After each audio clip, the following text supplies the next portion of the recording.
So, yun. Ang dami kong questions na re-receive about this. How to start. And believe me, nung nagsisimula pa din ako, yan din ang biggest question ko. So, nagtatanong naman ako before nagturo lang din sa akin. So, ngayon, I am sharing it to everyone na gusto rin mag-start. Para everyone happy. So, I will give tips today kung paano ako nag-start, okay? So, first, create ka ng onlinejobs.ph profile. Tapos, pa-verify mo.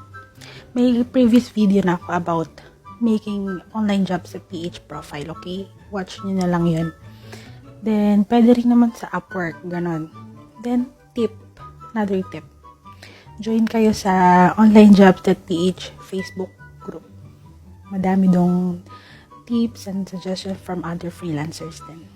So, number 2, create kayo ng LinkedIn profile and ilagay nyo doon lahat na experience nyo and lahat ng records nyo, mga training, seminars, gano'n.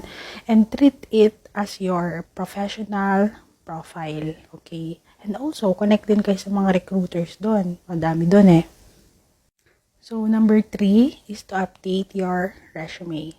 So, kung may previous experience ka na, update your, portfolio, ganyan.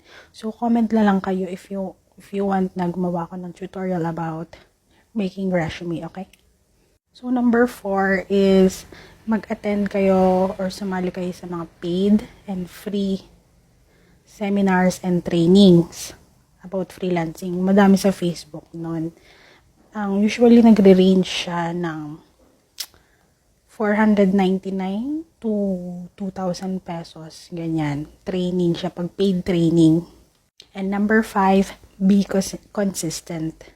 And isulat nyo lahat ng goals and plans nyo. Take some time to reflect. Hindi pwede na ngayon, determined ka, porsigido ka. Tapos pag nakahanap ka na ng client at naumay ka, titigil ka.